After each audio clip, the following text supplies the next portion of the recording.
मुख्यमंत्री पुष्कर सिंह धामी ने खटीमा के गौरी मंदिर में आयोजित सामूहिक विवाह कार्यक्रम में शामिल होकर नवविवाहित जोड़ों को आशीर्वाद और शगुन दिया।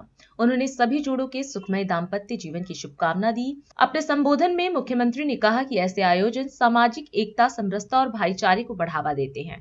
साथ ही सफल आयोजन के लिए आयोजकों को भी बधाई दी। भाइयों बहनों, ये सामूहिक विवाह का ये कार्यक्रम कोई सामान्य समारोह नहीं, ये सामान्य समारोह नहीं है, बल्कि सशक्त समाज की एकता के रूप में करुणा और सहयोग का भी प्रतीक है। इस प्रकार से मुझे भाई सुमित जी ने बताया कि बहुत सामान्य स्थितियों में रहने वाले सभी का मांगलिक कार्य यहाँ पर संपन्न हो रहा है। मैं आज इस कार्यक्रम में राज्य के मुख्यमंत्री के रूप में नहीं, बल्कि मैं भी आप सबके परिवार के एक सदस्य के रूप में आप सबके बीच में उपस्थित हुआ हूँ और हमारे इन बेटे बेटियों, भाई बहनों के इस समारोह में आपके एक अभिभावक के रूप में भी उपस्थित हुआ हूँ। भाइयों बहनों, कन्यादान को हमारे समाज में बहुत पवित्र कार्य माना गया है और मुझे गर्व है कि आज महाशिवरात्रि के शुभ अवसर पर मुझे भी इस महत्वपूर्ण क्षण का, इस महत्वपूर्ण अवसर का साक्षी बनने का शुभ अवसर प्राप्त हो रहा है। मैं आज के इस अवसर पर उन सभी सामाजिक कार्यकर्ताओं का, संस्थाओं का तथा उन व्यक्तियों का भी साधुवाद देना चाहता हूँ जिनके एकीकृत प्रयासों से, सबकी एकता से, सबके संगठन से और सबके मेल मिलाप से ये बहुत ही शानदार महाशिवरात्रि के अवसर पर ये विशिष्ट आयोजन हो रहा है।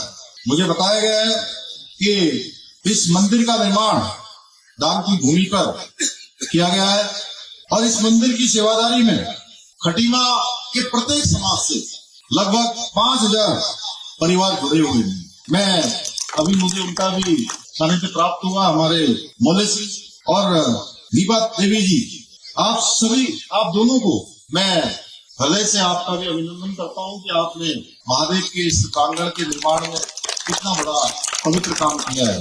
भाइयों बहनों, खटीमा हमारा एक फूलों की एक ऐसी बगिया है जिसमें समाज के सभी वर्गों के लोग आपस में मिलकर प्रेम भावना से, सहयोग की भावना से यहाँ पर रहते हैं। और मैं हमेशा कहता हूँ कि खटीमा एक लघु भारत है। अगर एक मिनी इंडिया का स्वरूप कहीं पर दिखता है तो कहीं दिखता है तो खटीमा में दिखता है। पूरे साल भर कार्यक्रम यहाँ पर होते हैं, सांस्कृतिक कार्यक्रम होते हैं। अभी हमने देखिए एक साथ कुछ दिनों पहले जनवरी माह में जहाँ उत्तरायणी का कौतिक मनाया, उत्तरायणी मनाई, भूगतिया त्योहार मनाया, वहीं हमने लोहड़ी का भी आयोजन हुआ है। अभी बैसाखी का भी आयोजन होने वाला है, उसका भी मुझे निमंत्रण पहले मिल गया है। मकर संक्रांति का कार्यक्रम अनेक स्थानों पर यहाँ होता है, माघी का कार्यक्रम होता है कई स्थानों पर। अभी होली आ जाएगी, होली भी हमारे यहाँ कई प्रकार की होती है, गाने वाली, बैठकर खेलने वाली, चाहे रंग की होली, चाहे भंग की होली, चाहे थड़वाट की होली। कौन सी प्रेम की आपके यहाँ जो होती है? सामान्य होली, मरी होली, मिलने वाली होली, कई प्रकार की होलियों का आयोजन किया जाता है और पूरे साल भर कार्यक्रम चलते हैं। इसीलिए मैं कह रहा हूँ कि ये हमारा जो खटीमा क्षेत्र है, ये लघु भारत है, ये मिनी इंडिया है, जिसको आगे बढ़ाने का काम आप सब करते हैं। और इसी भावना का उदाहरण ये आज का ये सामूहिक विवाह समारोह भी है। भाइयों बहनों, बेटियां केवल किसी घर की जिम्मेदारी नहीं होती हैं, बल्कि वो समाज की अमूल्य धरोहर होती हैं। वो एक घर को ही नहीं, बल्कि 2-2 घरों का रोशन करने का काम कोई करता है तो हमारी बेटियां करती हैं। जब वो सशक्त बनती हैं, प्रदेश सशक्त बनता है, समाज सशक्त बनता है और राष्ट्र सशक्त बनता है। इसी सोच के साथ हमारी सरकार ने भी राज्य में बेटियों के सशक्तिकरण के लिए, उनकी सुरक्षा के लिए कई सारे काम हम प्राथमिकता के साथ राज्य के अंदर कर रहे हैं।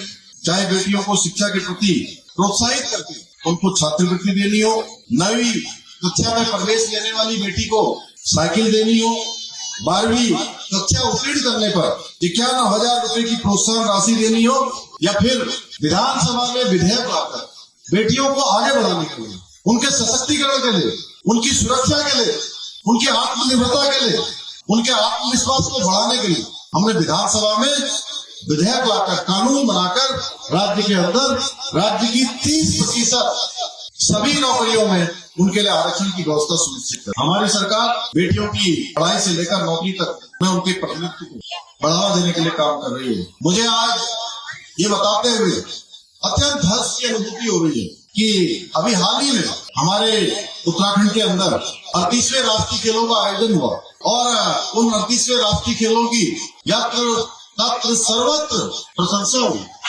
आदरणीय प्रधानमंत्री जी का मैं धन्यवाद करता हूँ आज इस समारोह में कि आप सबके माध्यम से उनको धन्यवाद इसलिए देना चाहता हूँ कि एक तो उन्होंने सबसे पहले हमारे राज्य को 38वें राष्ट्रीय खेलों के आयोजन की जिम्मेदारी दी, हमको मेजबानी का अवसर दिया।